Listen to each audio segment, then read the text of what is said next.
Paulo Ferreira. He's the head of the back pain research group at Sydney University. I've met with him a few times on how he teaches core stability to his back pain patients over the years.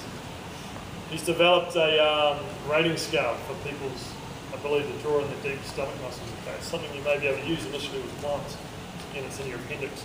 But just in how I teach it to a client. So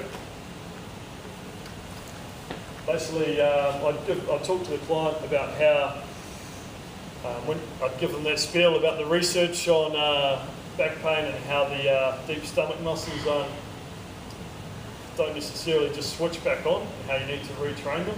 Okay, I might use a couple of analogies like building foundations, for example. That's what we're going to work on. But for Jace today, we're just going to work on that muscle deep down called your transverse abdominis. It's on the front of your spine. Okay. What we're going to be doing today is you're just going to be drawing your lower stomach muscles below your belly button towards your spine. Okay. For some people, they like that feeling of, they like the analogy of just you're trying to draw the stomach muscles away from the belt. Okay. What you're not trying to do, Jace, we're not trying to get you to push it back into the ground. Okay. We just want you lying there in a neutral posture.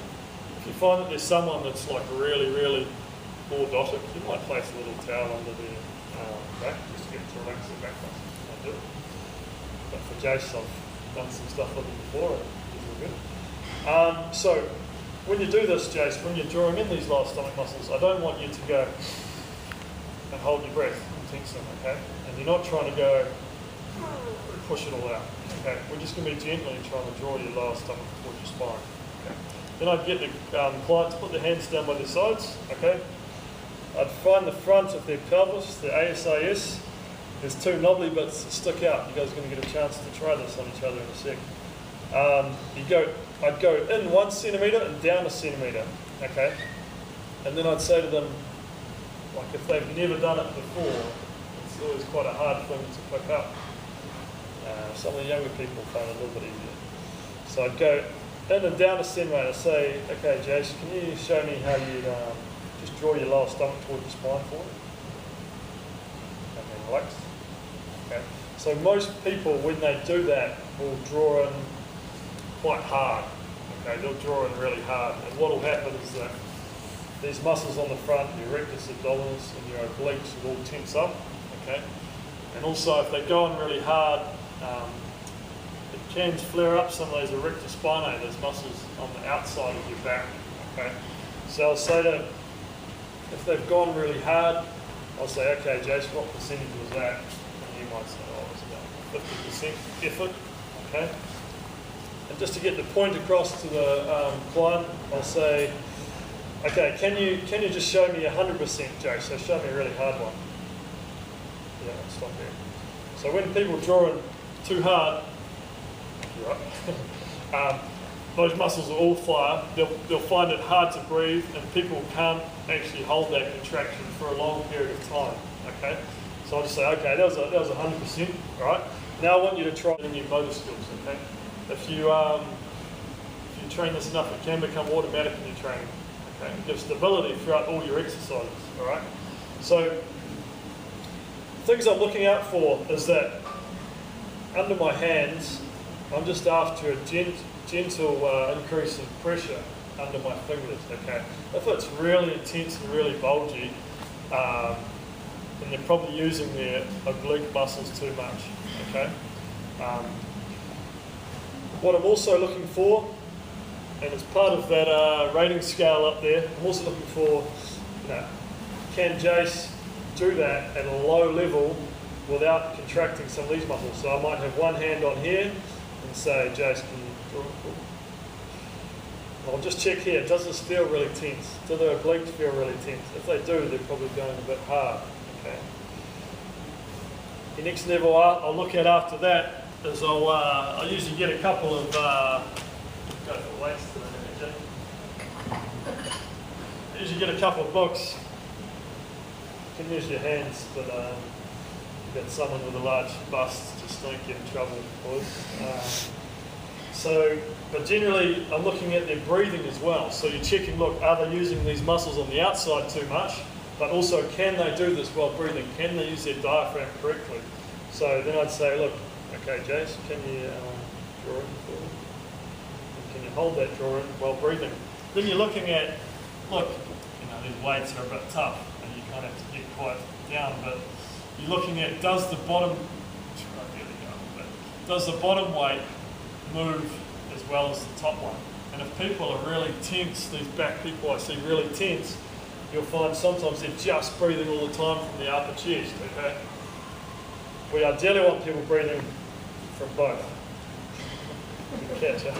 You've got an overweight person who's quite a lot of us back. Yeah. Obviously, pointing them right down is going to be. Yeah, sometimes, look, it is a little bit harder if someone is, if people are a bit overweight, it's a little bit harder to palpate. No matter what they're, yeah, in terms of weight, the evidence slightly is on the side of people who are a bit overweight, there's slightly more chance of back pain, but it's not huge. I will still get my hands in there. It does take a bit of practice. It's good to practice on each other before you get comfortable in terms of pushing into someone with a bit of weight. I'm also get my fingers deep in there. I should handle it pretty well. Yeah. I find if people haven't done a lot of exercise training before, if they're very new to this kind of stuff, some of them do take a bit of training. They take a bit of work, just getting this basic side of things. So like, Jason, he's done this stuff before.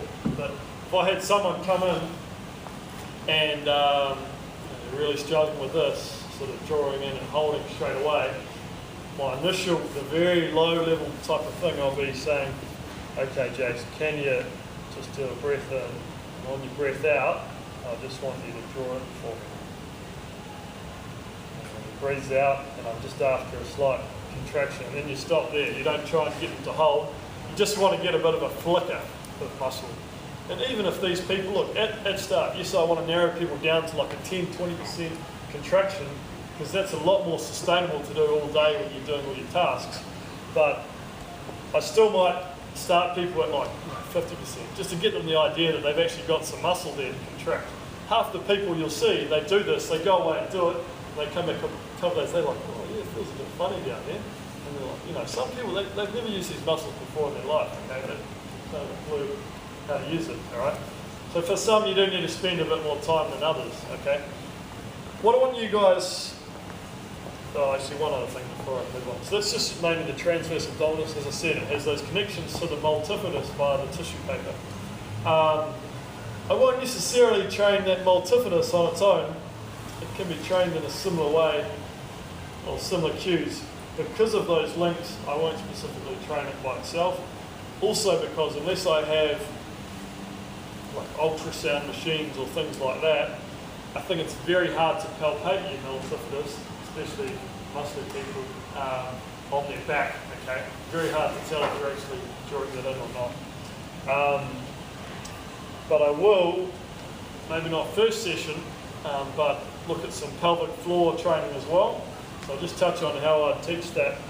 Because if you draw on your pelvic floor, due to those tissue links, it can switch on your transverse abdominis, okay? Because ideally, if you can draw on your pelvic floor, your transverse abdominis, breathe, it's going to have those links to multifidus, that's going to form your best effort. So at some stage I'll teach the pelvic floor, and for a guy, I'll generally say, can you lift your balls up? Okay, I'll have my hands in the same place, just tuck them in. So I'll say, look, can you bring your balls up, all right?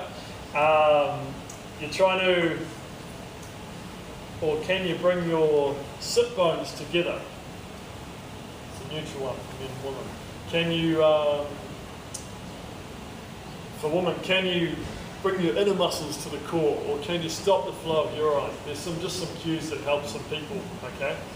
In terms of after pregnancy, I know a lot of women, like at the hospital with physios, sometimes spend time with them, get a bit more into the pelvic floor type of thing here, but they're just some cues that some people can relate to.